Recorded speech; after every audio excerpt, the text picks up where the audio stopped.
आज हम अविकारी शब्द पढ़ेंगे। कल हमने काल पढ़ा, कुछ चैप्टर्स जो आपके इसमें से हटा दिए गए हैं हम अब ले रहे हैं कोर्स के बाद, ताकि आप थोड़ा सा उनके टच में रहें। तो अविकारी शब्द हम आज लेंगे। आपने फिफ्थ में भी पढ़े हैं अविकारी शब्द। अविकारी शब्द यानी अव्यय।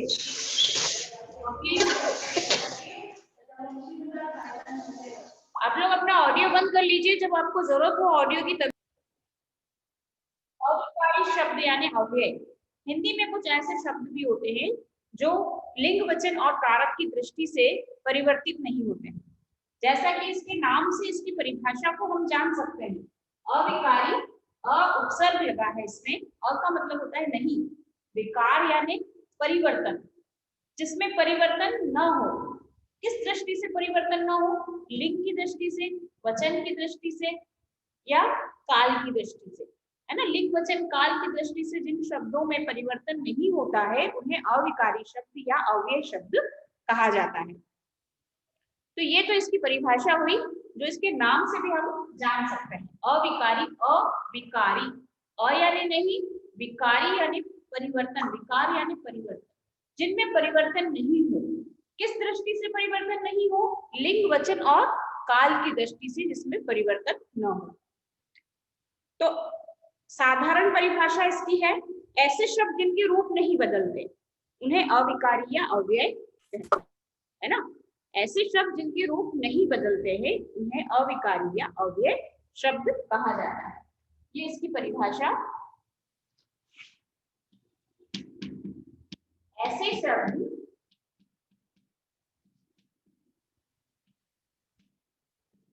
जिनके रूप नहीं बदलते हैं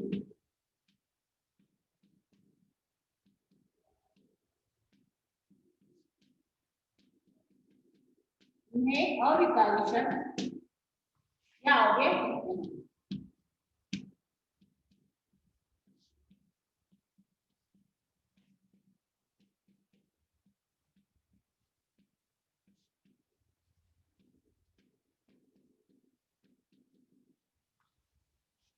नाम से आप जान सकते हैं ना परिभाषा को। अ यानी अ उपसर्ग लगा है, अ उपसर्ग का मतलब होता है नहीं, और विकार यानी परिवर्तन।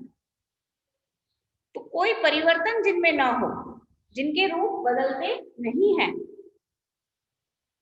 किसी भी दृष्टि से। लिंग बदला हो तब भी रूप नहीं बदलेगा, वचन बदला है तब भी वाक्य में उनका रूप नहीं बदलेगा, और काल बदला है तब भी उनका रूप नहीं बदलेगा, है ना। जैसे एक सेंटेंस हम ले, ऐसे कई शब्द होते हैं हिंदी में, जैसे एक अव्यय हमने लिया और, तथा, है ना, एवं, ये सभी क्या है?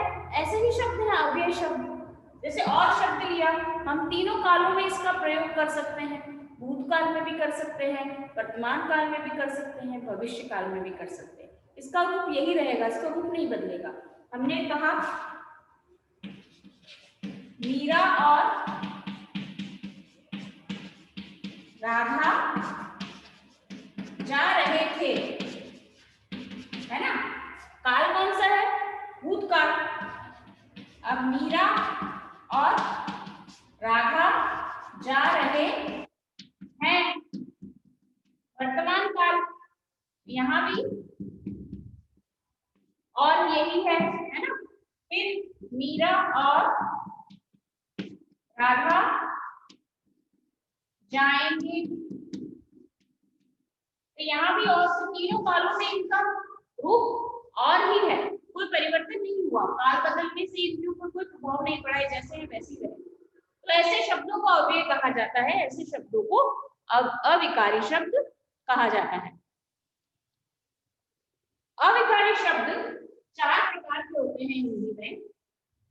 ये तो इसकी डेफिनेशन है, तो बहुत ही सरल है, और आप उसके शब्द से ही उसकी परिभाषा को निकाल सकते हैं। अब अविकारी शब्द कितने प्रकार के होते हैं? अविकारी या अव्यय के कितने भेद हैं? अविकारी शब्द 4 प्रकार के होते हैं, 4 भेद इसके हिंदी में माने गए हैं। कौन कौन से? पहला, क्रिया विशेषण,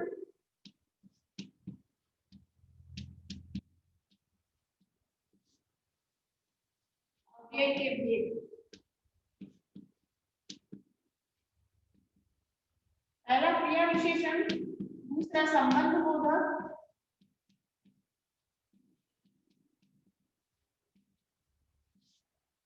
तीसरा समुच्चय बोधक,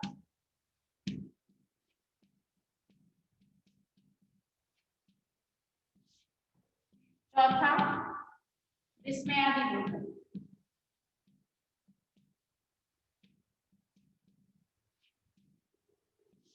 ये चार प्रकार के अव्यय के भेद हैं।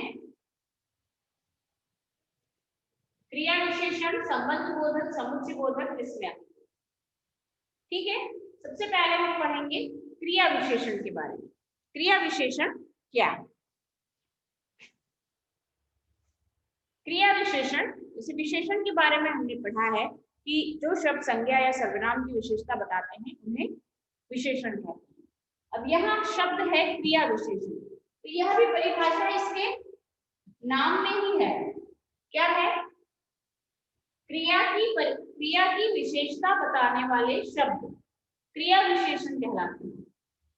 जो शब्द क्रिया की विशेषता बताते हैं उन्हें क्रिया विशेषण कहते हैं। आगे लिखा है क्रिया विशेषण, क्रिया की विशेषता बताने वाले शब्द। विशेषण क्या होता है? संज्ञा और सर्वनाम की विशेषता बताने वाले शब्द। तो क्रिया विशेषण क्या होगा? क्रिया की विशेषता बताने वाले शब्द। तो ऐसे शब्द या जो शब्द क्रिया की विशेषता बताते हैं, जो शब्द क्रिया की विशेषता बताते हैं उन्हें क्रिया विशेषण कहते हैं।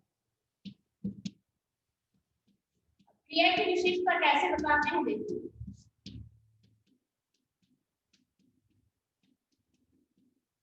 बताते हैं उन्हें क्रिया विशेषण कहते हैं।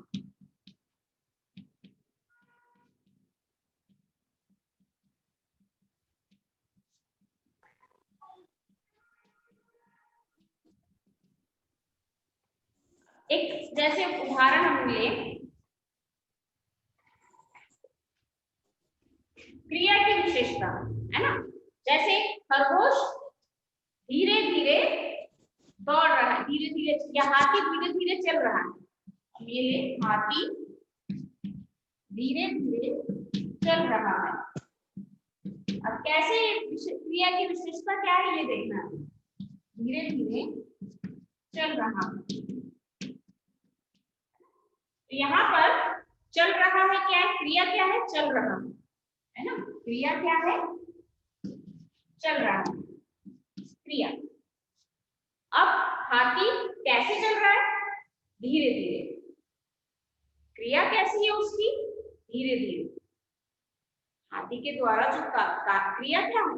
जो कार्य किया जाता है, तो हाथी के द्वारा जो कार्य किया जा रहा है चलने का, वो कैसे किया जा रहा है? धीरे धीरे किया जाता है। तो धीरे धीरे क्रिया विशेषण, क्रिया की विशेषता है। तो धीरे धीरे जो शब्द है वो क्रिया विशेषण शब्द है ना। धीरे धीरे जो शब्द है वो कौन सा शब्द है? क्रिया विशेषण, क्योंकि यह शब्द क्रिया की विशेषता बता रहा है। क्रिया क्या है? चल रहा है, और क्रिया की विशेषता क्या है? धीरे धीरे। कैसे चल रही? हाथी कैसे चल रहा है? धीरे धीरे चल रहा है, ये क्रिया की विशेषता होगी। तो ये शब्द हुआ क्रिया विशेषण। तो ऐसे शब्द जो क्रिया की विशेषता बताते हैं उन्हें क्रिया विशेषण कहते हैं। ठीक है, तो ये इसकी परिभाषा हुई। अब इसके बाद आपके बुक में कुछ अलग से, जैसे अलग अलग ढंग से क्रिया की विशेषताएं बताई जाती है। जैसे रोहन स्कूल जाने के लिए जल्दी जल्दी तैयार हो रहा है। स्कूल की बस कल छूटने वाली थी, बस सामने से ही जाने वाली थी कि ड्राइवर ने उसे देख लिया और बस रोककर बोला धीरे धीरे आओ। अब इन वाक्यों में इन शब्दों से क्रिया की विशेषता का पता चलता है। क्रिया किस प्रकार हुई, कब हुई, किस स्थान पर हुई। जैसे रोहन कैसे तैयार हो रहा था? जल्दी जल्दी। बस कब छूटने वाली थी? कल। बस कहाँ से जाने वाली थी? सामने से। कैसे आओ? धीरे धीरे। तो ऐसे अविकारी शब्द जिनसे हमें ऐसी बातों की जानकारी मिलती है कि क्रिया कब हुई, कैसे हुई, कहाँ हुई, है ना, इन सब की जानकारी हमें मिलती है, ऐसे शब्दों को क्रिया विशेषण कहते हैं। अर्थात क्रिया की जो शब्द क्रिया की विशेषता बताते हैं उन्हें क्रिया विशेषण कहते हैं। और क्रिया विशेषण के भी 4 भेद होते हैं। क्रिया विशेषण 4 प्रकार का होता है, 4 भेद इसके बताए गए हैं। पहला जो क्रिया विशेषण है वो रीतिवाचक क्रिया विशेषण, मेरे नाम से ही है ना, भूलना मत इसको। क्रिया विशेषण का पहला प्रकार रीतिवाचक क्रिया विशेषण, मेरा नाम क्या है, रीति है ना, रीतिवाचक, ठीक है ना, पहला। दूसरा है कालवाचक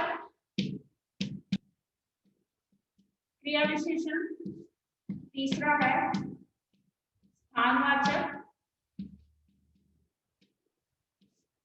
चौथा है परिमाणवाचक। ये क्रिया विशेषण के 4 रीतिवाचक क्रिया विशेषण, कालवाचक क्रिया विशेषण, स्थानवाचक क्रिया विशेषण, परिमाणवाचक क्रिया विशेषण, ठीक है। अब इनके आधार पर इस तरह के जो शब्द हैं जो रीतिवाचक क्रिया विशेषण के अंतर्गत आते हैं, जो कालवाचक के अंतर्गत आते हैं, जो स्थानवाचक परिमाणवाचक के अंतर्गत आते हैं, उन्हें हम देखेंगे। सबसे पहले रीतिवाचक क्रिया विशेषण। रीतिवाचक क्रिया विशेषण में जिस शब्द से क्रिया के होने की रीति, उसके ढंग, तरीके का हमें पता चलता है। रीति का अर्थ होता है ढंग या तरीका। तो ऐसे शब्द जिनसे हमें क्रिया के होने की रीति के बारे में, उसके ढंग के बारे में पता चल रहा है, उसके तरीके के बारे में पता चल रहा है, वहां पर रीतिवाचक क्रिया विशेषण होता है ना। ऐसे शब्द रीतिवाचक क्रिया विशेषण कहलाते हैं। जैसे घोड़ा तेज दौड़ता है, तो हमें पता चल रहा है ना घोड़ा कैसे दौड़ता है, तेज दौड़ता है। तो यहाँ तेज शब्द क्या है, रीतिवाचक क्रिया विशेषण। पेड़ से फल अचानक गिरा, कैसे गिरा, अचानक गिरा। मेरी बहन अच्छा गाती है, कैसा गाती है, अच्छा। किसान परिश्रम पूर्वक खेती करता है, कैसी खेती करता है, परिश्रम पूर्वक। इन वाक्यों में तेज, अचानक, अच्छा और परिश्रम पूर्वक शब्द क्रिया की रीति या ढंग या तरीके का बोध करा रहे हैं, अतः ये रीतिवाचक क्रिया विशेषण। अन्य उदाहरण इसी तरह से क्रिया की जो विशेषता कैसे हो रही है क्रिया, ये बताने वाले जो शब्द होते हैं उन्हें रीतिवाचक क्रिया विशेषण कहते हैं। इसकी पहचान करने के लिए भी हम किसी भी वाक्य में कैसे लगाकर यदि प्रश्न करें और हमें उत्तर प्राप्त होता है, कैसा प्रश्न ऐसे बनाया जाए, कैसे कैसे शब्द लगाकर यदि हम प्रश्न बनाए इसमें, तो वहां पर जो उत्तर प्राप्त होता है वो रीतिवाचक क्रिया विशेषण शब्द होगा, है ना। जैसे हाथी धीरे धीरे चल रहा था, हाथी कैसे चल रहा था, धीरे धीरे चल रहा था। तो धीरे धीरे शब्द क्या हुआ, क्रिया विशेषण शब्द, है ना। क्रिया विशेषण शब्द को पहचानने के लिए हम कैसे लगाकर उसमें प्रश्न करेंगे, जो उत्तर हमें प्राप्त होगा वो उत्तर क्या होगा, रीतिवाचक क्रिया विशेषण। जैसे इसमें उदाहरण दिया है, घोड़ा तेज दौड़ता है, प्रश्न बनाया घोड़ा कैसे दौड़ता है, उत्तर मिला तेज। तो तेज शब्द क्या हुआ, रीतिवाचक क्रिया विशेषण। कैसे लगाकर यदि प्रश्न बन रहा है तो वहां पर रीतिवाचक क्रिया विशेषण होगा। ये रीतिवाचक हो गया। इसके बाद कालवाचक। कालवाचक में जिस काल का मतलब समय, हमने पढ़ा है ना पहले, काल का अर्थ होता है समय। जिस शब्द से क्रिया के होने के समय का हमें पता चले कि क्रिया किस समय हो रही है ना, क्रिया के होने के समय का हमें पता चले, उसे कालवाचक क्रिया विशेषण कहते हैं। जैसे माता जी शाम को टहलने वाली थी, समय का पता, शाम समय का है ना, तो समय पता चल रहा है शाम को, बस 4 बजे चल पड़ी। पिताजी को परसों जयपुर जाना है, गीता रोज नृत्य सीखती है।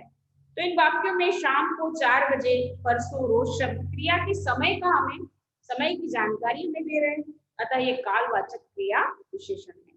मैं प्रतिदिन स्कूल जाता हूँ, नाना जी कल आएंगे, स्नेहा अब चली जाएगी, माता जी अभी अभी बाजार गई है। अब इनकी पहचान कौन से शब्द से की जाती है, कौन सा शब्द लगाकर, कब, क्योंकि स्थान के समय के बारे में हमें जानकारी कौन सा शब्द देता है, कब, है ना। कब प्रश्न हम लगाएंगे, कब लगाकर यदि हम प्रश्न करेंगे तो हमें समय की जानकारी मिलेगी। तुम यहाँ कब आए, मैं यहाँ 4 बजे आया, तुम यहाँ से कब जाओगे, है ना। तो ये जो शब्द है वो हमें समय की जानकारी देता है। तो इस कालवाचक क्रिया विशेषण की पहचान के लिए हम वाक्य में कब लगाकर प्रश्न करेंगे, उत्तर जो प्राप्त होगा वो कौन सा शब्द होगा? कालवाचक क्रिया विशेषण। तो यहाँ पर हमें क्या लगाना है? कब। कब लगाकर प्रश्न करना है। जैसे माताजी शाम को टहलने जाती है, माताजी कब टहलने जाती है? शाम को। तो शाम को शब्द क्या हुआ? कालवाचक क्रिया विशेषण हुआ। ठीक है, ये इनकी पहचान के सारे तरीके हैं कि आप कैसे इन क्रिया विशेषण के जो प्रकार है इन्हें कैसे पहचानें। कोई भी वाक्य दे दिया जाए और आपको पूछा जाए कि यह क्रिया विशेषण का कौन सा प्रकार है, इसमें क्रिया विशेषण कौन से भेद को बताया गया, तो आप जल्दी से क्वेश्चन बना लेंगे और फिर आप जो भी आपको उत्तर प्राप्त होगा वो शब्द निकल जाएगा, है ना। तो ये तरीके हैं जिसे आपको याद रखना है। इसके बाद आता है स्थानवाचक क्रिया विशेषण। स्थान के बारे में, जैसे क्रिया के स्थान के बारे में हमें पता चलता है जिन शब्दों से, है ना। जिस शब्द से क्रिया के होने के स्थान का हमें पता चलता है उन्हें स्थानवाचक क्रिया विशेषण शब्द कहते हैं। जैसे तोता ऊपर बैठा है, बहुत से आम नीचे गिर गए, बिजली के तार से दूर रहो, बिल्ली ने इधर उधर देखकर दूध चट कर दिया। इन वाक्यों में ऊपर, नीचे, दूर, इधर उधर शब्द क्रिया के स्थान का हमें का बोध करा रहे हैं, अतः ये स्थानवाचक क्रिया विशेषण। अब यहाँ इसकी पहचान क्रिया के साथ प्रश्न कौन सा लगाया जाता है? कहाँ। स्थान के लिए तो हम यही पूछते हैं ना, कहाँ गए थे तुम? मैं जयपुर गया था। तुम कहाँ से आ रहे हो? मैं घर से आ रहा हूँ, है ना। तो स्थान के लिए हम किस शब्द का प्रयोग करते हैं प्रश्न पूछने के लिए? कहाँ। तो यहाँ पर भी यदि कहाँ लगाकर हम प्रश्न करेंगे और उत्तर हमें जो प्राप्त होगा वह कौन सा क्रिया विशेषण होगा? स्थानवाचक क्रिया विशेषण। तो यहाँ पर कहाँ लगाकर हमें प्रश्न करेंगे। इसके बाद आता है परिमाणवाचक, है ना। जैसे इसमें एक स्थानवाचक का उदाहरण दिया है ना, तोता ऊपर बैठा है। तोता कहाँ बैठा है? ऊपर। तो ऊपर शब्द क्या हुआ? स्थानवाचक क्रिया विशेषण। चौथा आता है परिमाणवाचक क्रिया विशेषण।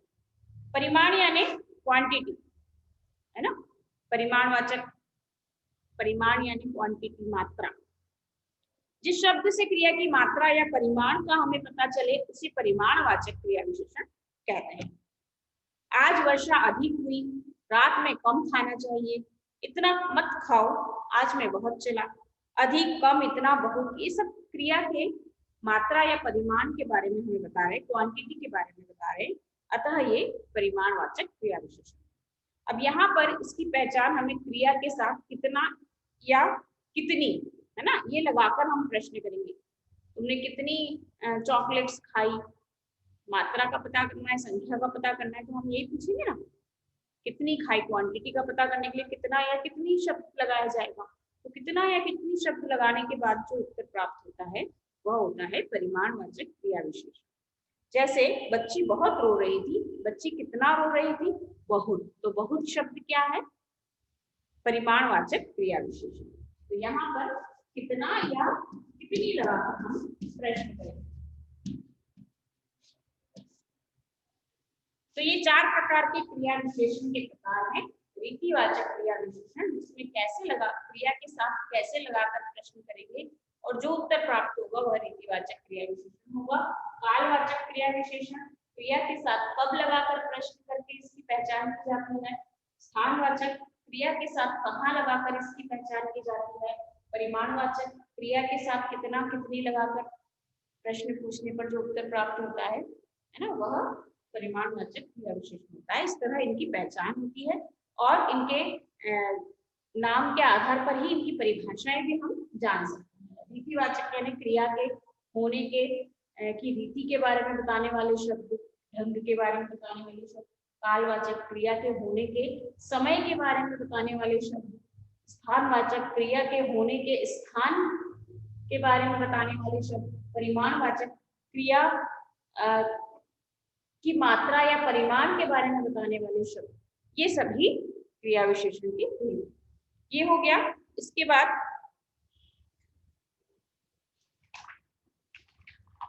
इसके प्रश्न लिख लीजिए। इसके बाद मैं संबंध बोधक, समुच्चय बोधक और विस्मयादि बोधक मंडे को दे लूंगी। इनके प्रश्न आप लिख लीजिए ताकि कल आप प्रश्न कर सके। ठीक है, अभिकारी और क्रिया विशेषण से रिलेटेड प्रश्न लिख लीजिए।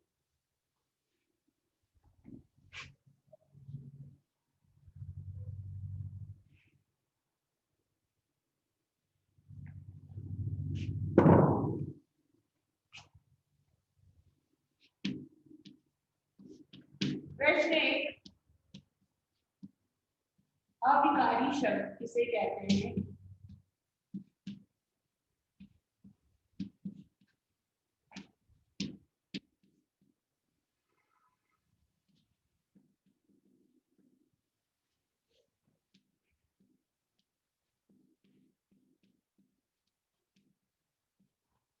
अविकारी शब्द के कितने भेद होते हैं?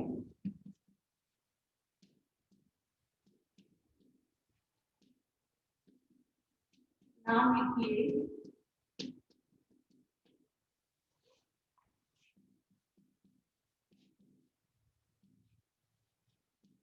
प्रश्न 3,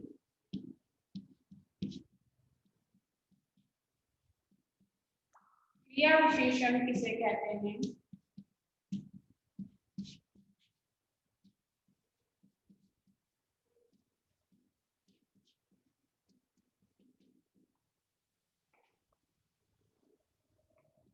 प्रश्न 4,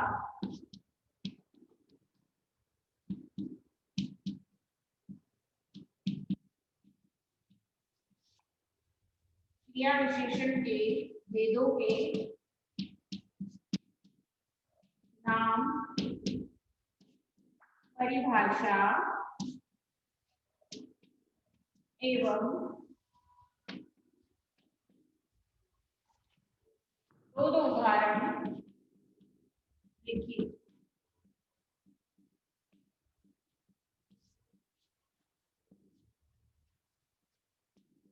ठीक है, ये 4 प्रश्न है अविकारी शब्द और क्रिया विशेषण के। अविकारी शब्द किसे कहते हैं? अविकारी यानी अव्यय, है ना, वही दोनों एक ही है, अविकारी और अव्यय एक ही है। अविकारी शब्द के कितने भेद होते हैं? क्रिया विशेषण भेद के नाम लिखना है। क्रिया विशेषण किसे कहते हैं? परिभाषा। क्रिया विशेषण के भेदों के नाम लिखना है, चारों भेदों के, फिर उनकी परिभाषा लिखनी है और उनके दो उदाहरण लिखने हैं। ठीक है, तो ये सारा वर्क आपको कॉपी में मंडे तक कर लेना है। इसके बाद हम संबंध बोधक, समुच्चय बोधक और विस्मयादि बोधक जब कराएंगे तो उनकी क्वेश्चन। Ma'am side please. और कोई डाउट हो तो पूछ लीजिए।